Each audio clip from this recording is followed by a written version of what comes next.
The first show I ever organized was with Karan Mehta from Bloodywood. Right. So we organized a Killswitch Engage tribute night at one of the venues in Saket. We used to do shows in Bombay and Bangalore. Yeah. There was a system in place there. Venues understood the requirement of the artist. But Delhi ke andar, there was hardly any infrastructure. We wanted to experiment trying to do something bigger. Coming from having seen bands like Meshuggah, GIR. So those were the kind of shows that we envisioned maybe we'll do it in the future. Yeah. So the idea with Oddball was to take it a step further, and we were like coming as a fresh company back in 2022 when we re-established Bluetree. Unless and until you have something on paper, do not believe whatever they might be promising.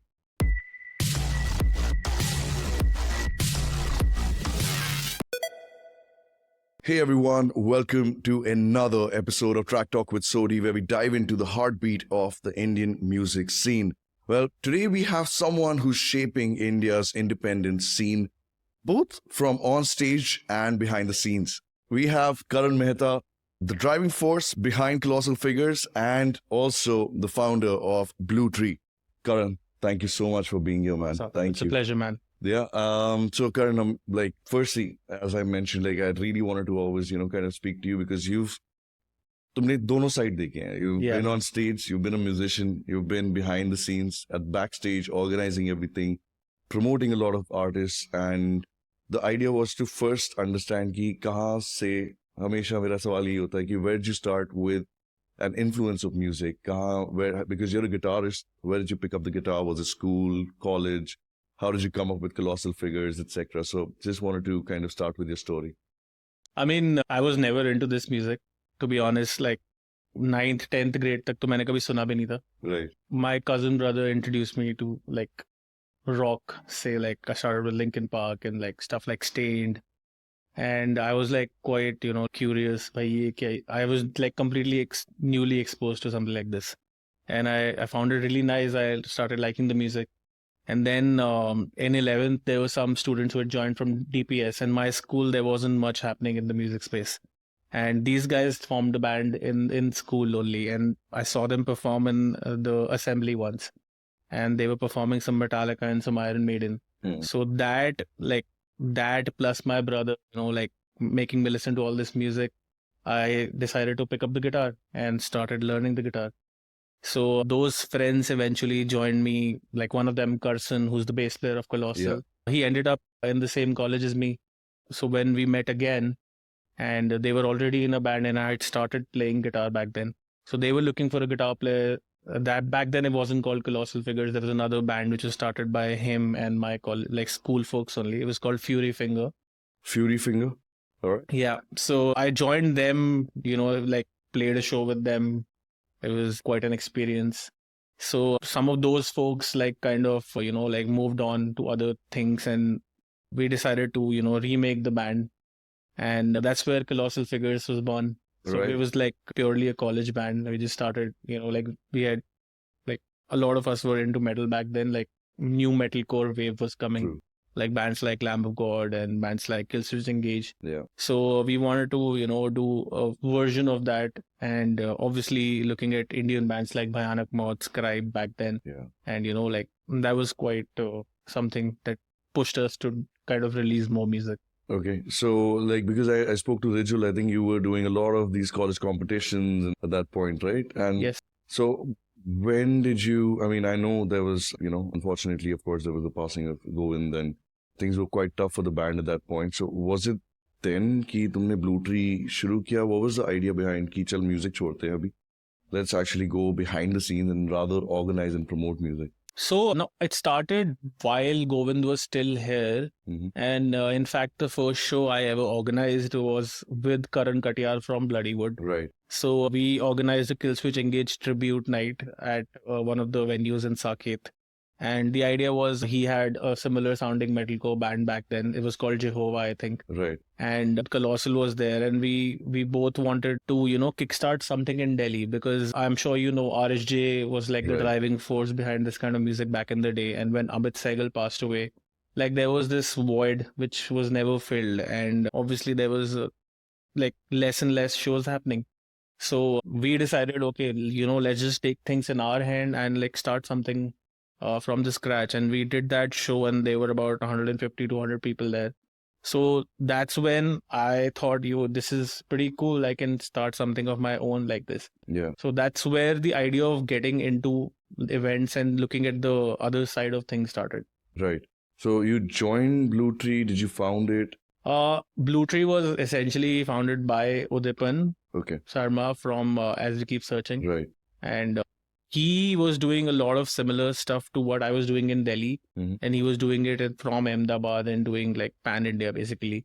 And in Delhi, I was doing similar stuff. And, so we had met, and he was looking for somebody to join him and, do the same thing and become an extension of what Bluetree was. So I joined him at Bluetree. So we were like on paper, like kind of co-founders at Bluetree. Yeah. Right. So eventually, did he move out or? Yeah, he after the pandemic also, like even before the pandemic, he had decided that he's going to focus on other stuff and basically the band itself. And so he moved out of Bluetree. And anyway, the pandemic came. I was not doing a lot of shows around, I think around 2018, 19, I was busy with other stuff myself. I wasn't organizing a lot of shows. Like we were doing on and off tours with international bands, but nothing like more than that. Okay. So, and it was like a dry period, I feel like, in the Delhi industry also. And I wasn't as motivated. When the pandemic hit, I was also getting married. So like after the pandemic, there was a fresh kind of thing that I wanted to start. That's where we established Bluetree as a Delhi-based company. Okay. But I mean, you've been actually hosting and organizing events all over India. Eventually you've hosted quite a lot of events, right? So, but when you started off, what was the सबसे बड़ा challenge क्या था? Because I mean, cash flow is one of the biggest issues, but we'll talk about it later. But I mean, being in Delhi itself is a challenge, because when we used to do shows in Bombay and Bangalore, there was a system in place there. Venues understood the requirement of the artist. There was an audience which was thriving for music like this. And what you'd expect out of a venue in Bangalore or Bombay. But Delhi there was like hardly any infrastructure. Like when we did the first edition of Outrage back in 2014, like back in 2014, like there was only one venue, Blue Frog, but like soon after that venue also shut down. Like it was shut down in 2015. Yeah. So after that, we were scraping for venues, and sometimes you won't even get the basic stuff sorted. Like they'll promise you something, but then what ends up coming at the venue is completely different, and it still exists. It is still quite similar to this date, like in Delhi, because everybody is just like, they just take music for granted, and like they would not have the necessary equipment to host good shows. A lot has changed, definitely. Like I would not say that that's being happening like recently, but there is still like room for improvement in Delhi. So if I had to point down one, big challenge organizing shows in specifically Delhi, was the infrastructure for sure. Right. Okay. And Outrage was 2015, right? That you said. So it's been 10 years. I went for the 10-year. Yeah, 2014. Right, 2014. That's really interesting. So what was the idea behind Outrage? Was it always about a festival, or was it just like a small gig ki hum host karte hain ek venue mein, let's call a couple of artists? And no, we had about 8 or 9 artists that year at Outrage, and some of the best bands, like Signema played, and Undying was there. Right. And there was Third Sovereign, like Colossal was also playing, and there were some local bands again, like Nigam Bodh and Aberrant from the Northeast. So the idea behind doing the first Outrage was like, okay, we've been doing these shows. Back then the ticket price was about 300, 250 rupees, and we wanted to experiment, because Blue Frog was kind of like a big venue. Yeah. So we wanted to experiment trying to do something bigger. Yeah. Like coming from having seen bands like Meshuggah, GIR. So those were the kind of shows that we envisioned maybe we'll do it in the future. Yeah. So that was the idea. We wanted to see where, we were constantly doing shows back then. Like not a lot of big shows, but there was a time when a lot of people were looking forward to more and more shows like this, because it just kickstarted. So us samay we had the momentum. We were like, okay, we've done 3-4 shows and they've been decent, so might as well try something bigger. That's where the idea of Outrage came in. And like it was a huge, like learning experience. We had about 600 people. I'm sure. Okay. So that was a great gig. Everybody had fun. All the bands had fun. So yeah, I mean, we just wanted to try, see where whatever we're doing, where it's going. So that was absolutely. Like, and was it viable financially also? I mean, back then, 2014, I remember I had this cardboard box on top of which I had written all the expenses for bands. And I had an uncle in railways. So he literally got all our RAC tickets confirmed. Right. we booked everything last minute.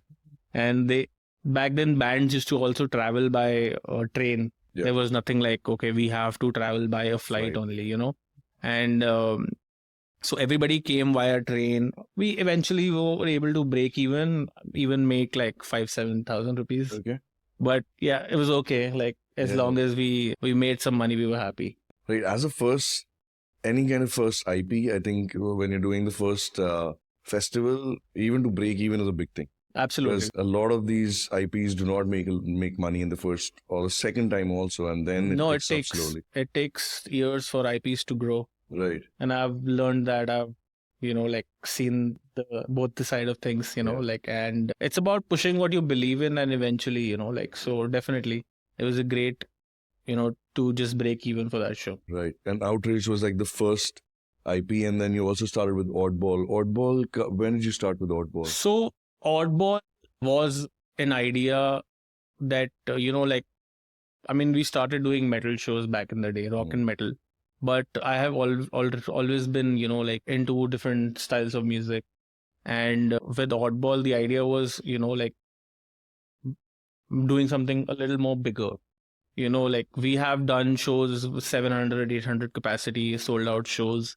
We used to do tours with international artists that which sell out. So the idea with Oddball was to take it a step further. And we were like coming as a fresh company back in 2022 when we re-established Bluetree. The idea was to like see where, this kind of music is going and how many people can we cap. Because the kind of music we were promoting, like we did a Tides from Nebula tour back in 2000, I think 10 or 11, I believe, like maybe later, like maybe 2013. Tides from Nebula was in 2013. So that did well. That was the first post-rock band that had toured back then. I mean, NH7 was doing some amazing stuff. But that was the first independently organized tour that I had seen recently. And from that onwards, we were doing artists like Pliny, David Maxim Michich. We had Modern Day Babylon. We had like, you can classify them like 12-Foot Ninja. I'm sure if you've heard of them. Yeah, of course. I love So like we were doing artists which were unconventional. There was like no, like we just believed their music was good enough so that we wanted the Indian audience to check out their music. There was no like nothing like more to it than just pure love for their music to bring them down and like, the Indian audience can check them out. So all these weird things that we had done previously, like experimented with music that has not been done in India back then. So we decided to take it a further step, like instead of doing one artist, what can we do where we, like have multiple artists and obviously have some of the best Indian artists in that space and create something unique, something different, something odd. Right. That's where the entire Oddball theme came about. And like I think year one word Oddball was really, really good. Like a lot of people attended the festival. They liked the idea of different genres, coming together. There was the Blackstrap Blues. There was Bloodywood. Right. There was Lydian. I don't know if you know of Lydian. He's a very good keyboard piano player. Right. And we had Mamogi, we had Kraken. So there was a lot of different sounds coming together. And we wanted to build this community of oddballs, who think differently. So that's where the entire idea of Oddball came about. Something bigger, but yet not as big that we have to spend like a lot of money. And I mean, that was our entry into doing open air events as well. We had never done anything open air, and to understand the logistics, to understand the costs behind it. So that was like our, like, let's see how that goes. Yeah. So yeah, that was the great experience. So Oddball was cash flow positive in the first time itself? No. It wasn't at all. Like, Oddball wasn't cash flow positive at all. Like, because we were new, we were taken advantage for, obviously. Like when you're new to doing things, people take you for a ride, Right. which ended up happening. Like we also had a partner at Oddball, which I don't want to go too deep into what happened, but like they never, held their end of the bargain. So, but since we were determined to kind of, like ensure that everybody gets paid, and like it's about our own vision, also that we want to take this festival ahead and do something cool with it, that we decided to turn the page on it. So year one, there was some challenges in terms of commitment issues that was there from the brand side. How do you manage to still pull off? Was the second year also similar? Second year, we had learned from what went down in year one. We were more optimized, and we wanted to do an even bigger edition. We wanted to do a 2-day edition in both Bangalore and Delhi parallelly. Like year one was 1 day only. Right. So, I mean, there were challenges, there were costs that, you could save in a 2-day show. So we thought might as well, like because the production for 1 day event, if you do it for a 2-day event, it's like marginalized a little bit. Right. So we're like, maybe we can offset that and do a 2-day festival. So, I mean, that was pretty cool. We learned from that as well, what are the challenges of doing a 2-day festival parallelly in Delhi and Bangalore. But the Delhi one ended up getting sort of cancelled. I mean, we had to move it indoors because there were some riots that had happened during that time last year. So, which was also challenging, it had its own challenges, like moving everything last moment, reducing the capacity, and we also offered full refunds to everybody who did not wish to attend. Right. So we gave all the money to all the people who did not attend, and still kind of managed to, get the best of what we could. Yeah. And the Bangalore edition was great. Like all the artists had a great time. I think the auditions also had a great time. So yeah, I mean, if India is just like, there's so many things that can just, happen last time. So I guess in this, quest of perfecting an IP and learning with the years, like that was another lesson that you have to prepare yourself for any and all eventualities, like anything can happen in this country. Yeah. Like you've seen that with the cancellations at NH7, and you've seen that with cancellations with other festivals also. And True. and so like it is good to be like prepared for everything. So like year two was definitely even more challenging because we had to, like shuffle a lot of different things. But yeah, I mean, we're learning and evolving, I guess. Yeah. So it sounds like a lot of like a logistical nightmare, man. Like, because one challenge with open air, I mean, I've been organizing events more on the corporate side initially in my career, and we used to always prepare for, if we knew that, okay, maybe barish hone wali hai. Yeah. You need to be prepared with, some sort of arrangement for that as well. Yeah. So even though it's an extra cost, that, you have to make sure. Do it. Yeah. So outdoor festivals and events with the issue aata hi aata hai. Correct. So, and then you also started managing artists as well, right? When Bluetree existed back in the day, we were managing some really, really great acts like God is Gagged, As You Keep Searching, and Moses had its band, Moscow. There was Kraken. Right. So that's when I was a part, because he was always into artist management and he understood more of that aspect. With the relaunch of Bluetree in 2022, I wanted like some fresher artists, like some newer artists, and instead of like representing already kind of established artists, I wanted to see what I can do with artists which are still kind of developing. So we had some artists on our rosters. There's a really good band from Bangalore, Perfect Strangers. Right. We work with them. There's PK from Hyderabad, like shout out to PK. She's like amazing. The entire band, Eddie, everybody, like really, really good musicians. And like we're working with them extensively this year as well. Yeah. As we keep searching with the Udipan, like we do some stuff, but As We Keep Searching has been managing themselves, and like there's Ahir on board who is managing them now. So I would not say that we're big on managing artists right now, but we're actively looking for artists that we feel, could shape the future of independent music. Yeah. So whenever like I do get a lot of requests from artists to, represent them, but I want to take time with it and, like be in a position that I can work on somebody and get something good out, which is of value, not to, you know, take anything away from those artists. It's just that I need to be able to give them enough time to, like justify their efforts and my efforts. So yeah, like we still have some artists on board. Kraken is working on new music. PK has an album coming out this year, and we're looking at some to the roster. Yeah, no, I'm sure like you have to be selective about how you, because yeah, it makes sense. You want to give your 100%, and at the end is going to be an integral part of what you're trying to really achieve. Now I wanted to kind of go back into the fact that you said that there were certain challenges in terms of somebody pulling out of the Oddball festival, and it became a big issue. Sometimes brands can do that. It creates a big cash flow issue, right? So how do you manage to pay the artist still? Because has it ever happened that brand pulled out completely, that they committed and they pulled out? Oh man, all the time. Oh really? All the time. Like there have been instances where like since we're a very small company, like there's a bunch of things that we have to do on our own. And the one thing that I always struggled before the pandemic was getting sponsors on board, Right. to say. And I wanted to learn marketing myself. I started reading about it, started reading books, started understanding what brands want, and how does the whole sponsorship thing works. And all these past 3 years, I've been representing whatever IPs we've been doing, whatever shows we've been doing. And we've been going out to brands and like pitching.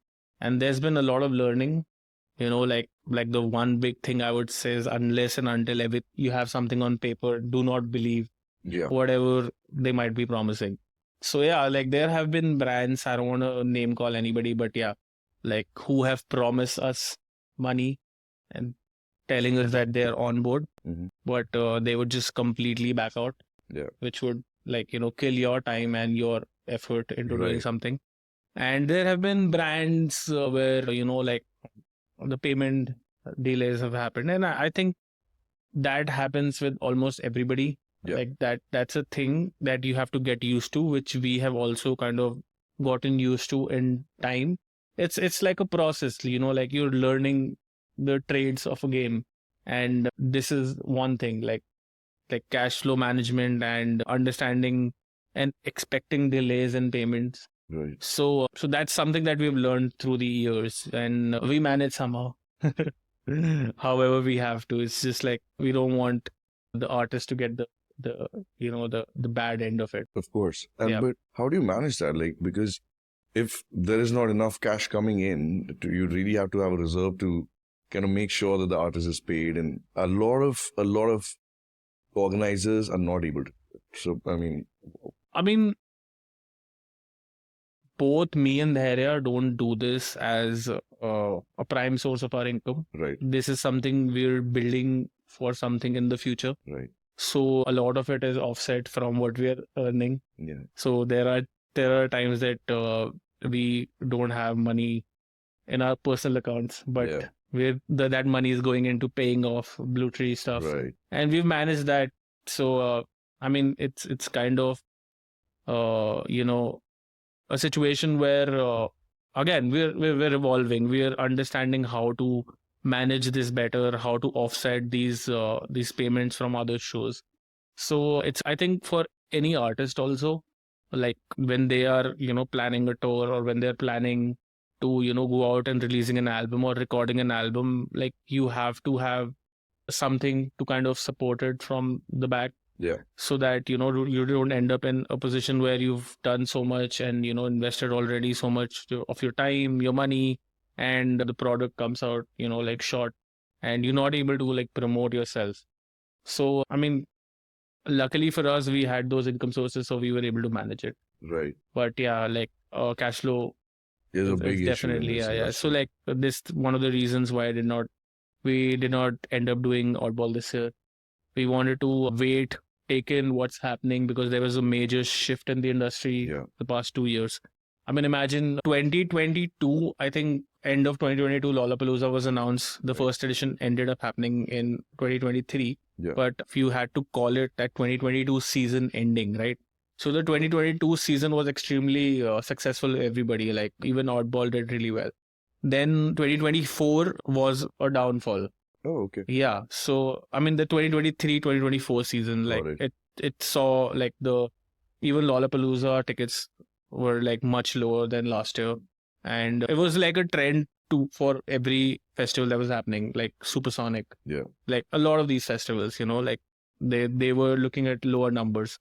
So, and then to see what happened in the 2024-2025 season is just like, madness. There's so much happening now. And everything is selling out. So that's great to see. So our approach this year was to see, take in what's happening, what changes are happening, and then, take a more planned approach towards the return of Oddball. And, like, because, and we also wanted to focus on Outrage as well. This year, we wanted to do an open air Outrage festival. Right. So yeah, this is all cash flow management in a way. Like, you're parking your funds either somewhere, either in one major festival. Right. So yeah, like we thought maybe if, like we had issues with Oddball in 2024, so we would take it easy this year and, like see when we can come back. So yeah, I'm like really hopeful that, like the trend continues to rise now that there is a lot more happening in the music scene. Yeah, like 2024 season it's been absolutely crazy. I've seen the buying power, the purchasing power of people have gone up. A lot of people have gotten back. I think it's a whole post-pandemic effect also could be because so much was held. The post-pandemic effect already happened in the 22-23 season. Right. But then there was a dip. Right. But now this has come back again. Yeah.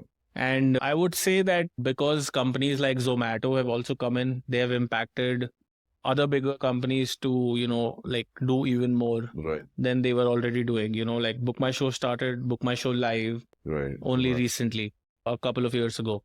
And when Zomato bought Paytm last year, Insider, I mean, not Paytm Insider, they wanted to obviously go in and, like give a direct tucker to the Book My Show. So that also kind of led Book My Show to invest more money and do more, which is why you see so many more bands and international artists and so many more tours that are happening this year. So they do not want to let go of their market share, of course. But Zomato is also building a really good team and, they have some solid people working there. So next year you can expect even more things coming from their end. Right. So I can only see this going up in the coming years. Do you consider this as a healthy competition between what's happening with the biggest players in the market? Absolutely, man. Like for any industry to grow, you need capital, and both these companies have a significant amount of capital that they're investing into live events now. So like for any artist in India, like this is a very good time to, like be able to strengthen their foothold on the market. Like if you have genuine fans right now, fans that attend your shows and interact with you, you will get paid and you will get good quality shows in India. And the trend is going to go even bigger, from like even more opportunities are going to come. So it's very important that, like you take a more planned approach. It's not just about, okay, maine gaane bana liye 4, ab main 4 gaane dal दूं. You see the trend outside India, like so many bands now have approach, they have a proper team working when they're building the persona of an artist, everything from, how they look to how the social media is to what the songs talk about to what the songs sound like. So, I mean, more and more Indian artists are also doing that. You see that with artists like Pratik Kaur, their live shows are a beautiful experience, like, and Diljit Dosanjh. I mean, like things like these, like 5 years ago, I would say that would happen like very rarely. But now these artists, there's a production value going up. More and more artists are, like spending more time into, defining that persona, defining that one thing about them that separates them. So that is going to be very important for artists going forward. And I feel like opportunities are going to get bigger and better. Yeah. So it's absolutely. a good time to be Yeah. musician in India for sure. Yeah, because when the live industry goes up, I think everything along with it also goes up. Absolutely, right? yeah. Be it the niches, be it the metal scene, or be it a techno scene, whatever it And could the be. hip hop scene, you can Yeah, say yeah, that yeah. the hip hop scene is exploded in India. Right. So yeah, like and you see like more and more hip hop artists, getting those opportunities.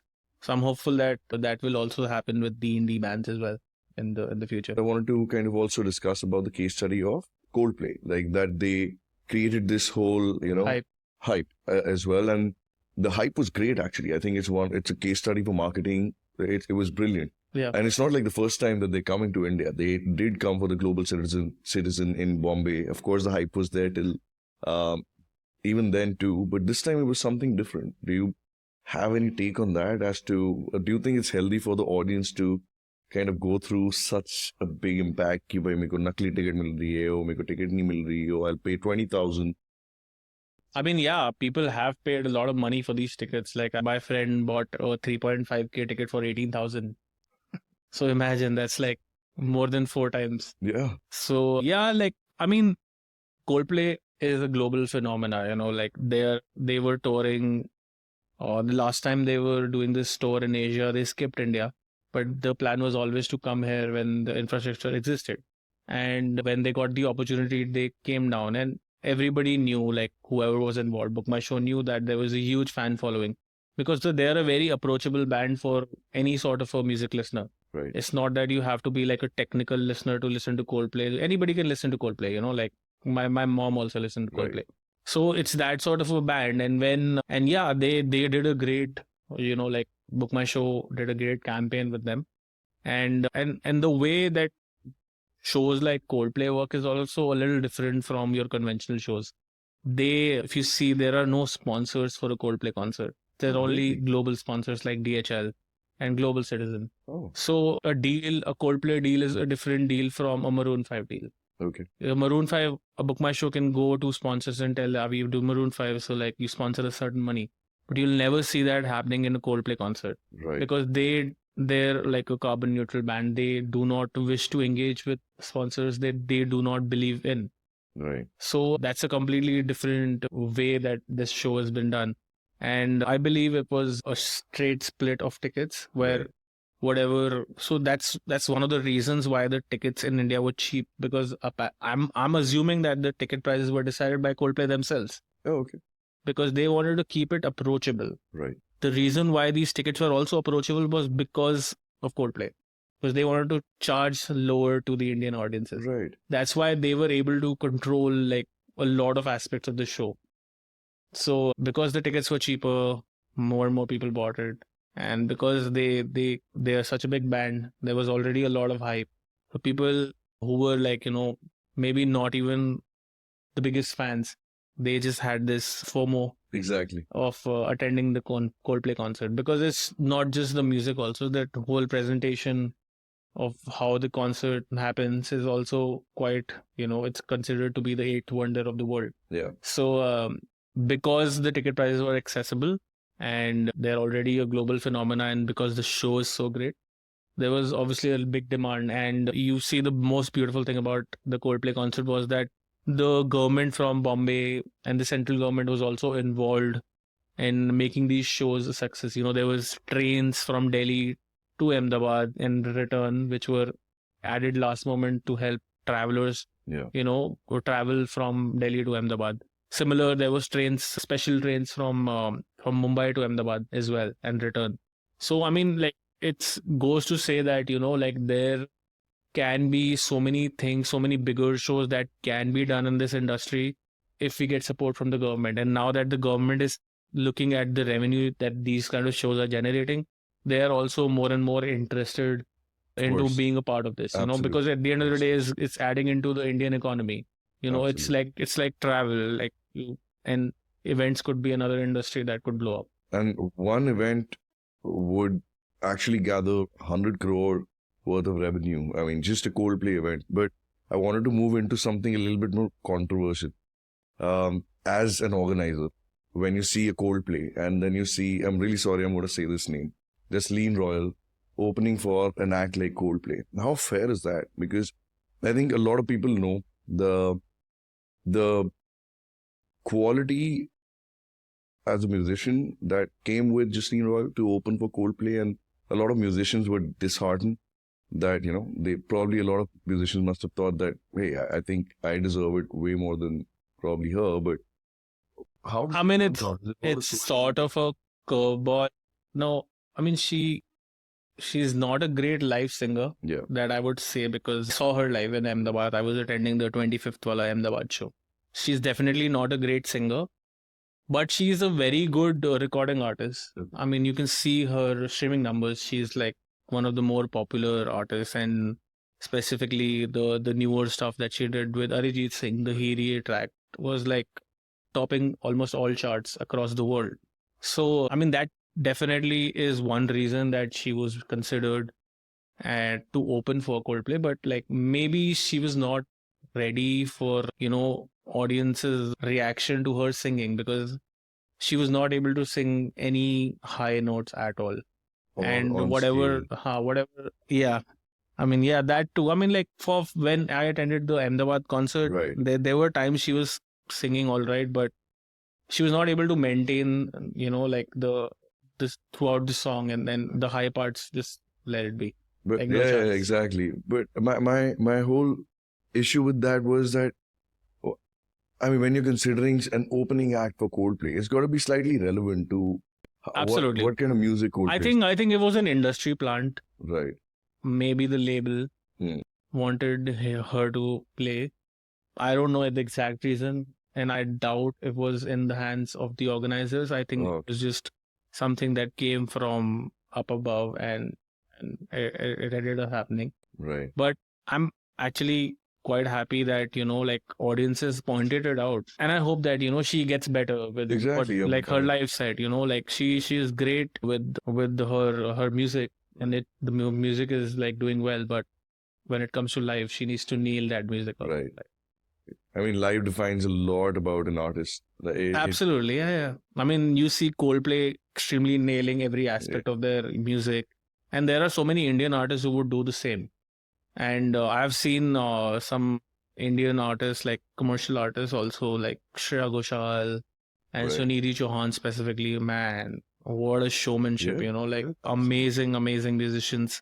And yeah, I would have been 100% like happier if I'd seen one of them live there. Yeah. Not talking about like maybe a band who deserved that. Yeah, 100% like maybe a band deserved that more. But even if you had to, like I would have been happier with some other artists. Yeah, I think a lot of people would agree to what you just said. So like these are all commercial events. Like these are very commercially viable, large scale events. But when you do events with Bluetree, of course, you're also trying to do as massive as you want, as you can for that niche. So you've always decided that you want to do rock and metal majorly. I mean, not just rock and metal. We have done very varied genres like jazz and then some classical music as well. But the idea is to obviously do something that is not already getting, like a lot of attention. Right. So we want to like shape the non-commercial side of things. Right. These guys should get the opportunity as well. And, like in the hope that this industry gets bigger and bigger, the indie music industry. So, and India के अंदर थोड़ा problem है कि not a lot of these artists are, getting the love that they deserve. So if I mean, for Delhi at least, I want more and more artists to get, this limelight through whatever IPs we are doing, through whatever shows we are trying to build. It's at a very early stage right now. So that, like, I mean, PCRC also, they're like a global phenomena right now. And we used to organize shows where PCRC also used to play, It's not only about the audiences who get to check them out. It's also about these artists getting the experience to do these shows that makes them a better artist eventually, So it's like we're trying to push that, like ensure that stays alive and doesn't die out. No, I think the indie scene is very thankful for this, but to be very honest, because I think it's much needed for these artists to really get that stage or get the recognition that they deserve, that they've been working towards. For example, like the Outrage Festival was one of the best organized festival that I really experienced after ages. Honestly, from the moment I entered to getting access to liquor, to everything in terms of the stage and the sound checks and the switching of artists, everything went buttery smooth, man. Like I was so impressed with it. So it did show that, it came from a lot of experience, of a lot of learnings. So Bhai, there was like there's only 3-4 people who are like at the core of that. yeah, Imagine if we are able to, like get a bigger team together in the future exactly. and do this, we'll be able to do even better. I mean, with Bluetree, like it's not a big team. We are about 5 people. And for me specifically, I am talking to all the brands. Right, I am leading most of the campaign that's going on. right. I'm talking to all the artists. So like Yeah, most of the weight has been on me only to ensure that everything goes smooth. And then there's Dhairya who takes care of a little bit of sponsors. Then he takes care of all the payments, the accounting stuff. right. So we're building slowly. We just don't want to like,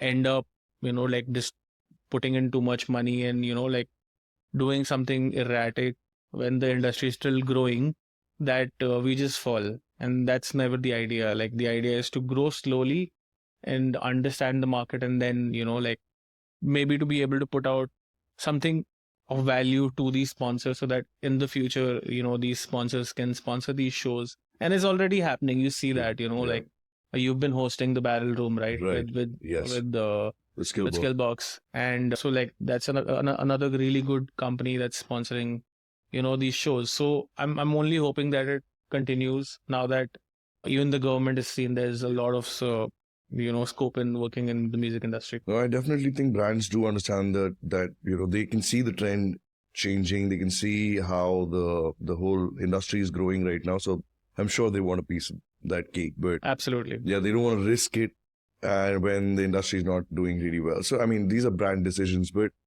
when brands do kind of pull back or pull out or during the tough times of an industry, is there any legal protection or anything that you can, or contracts in place that you can ever kind of, protect yourself from, these cash flow issues, for example?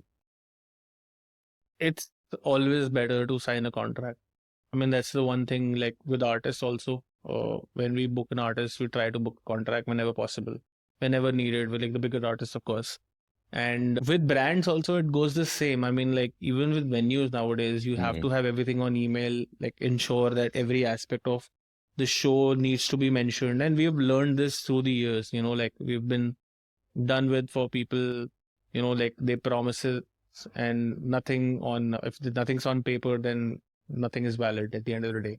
So definitely like whatever sort of deal you're going with a brand or an artist or a venue, like ensure that you have something on paper. Yeah. For sure. Fair enough. I mean, I think that's great advice. Even Sahil said the same thing, Sahil Mohan Gupta, that bhai contracts bahut zaruri hai, because I mean, even most of the time, even when you have a contract, you can't really fight it so much. I mean, the max to max social media mein chale jaoge, thoda complain kar loge, maybe the brand kind of, if you have a great reach, then maybe the brand kind of, agrees ki chal theek hai, we'll release a part of the payment or whatever.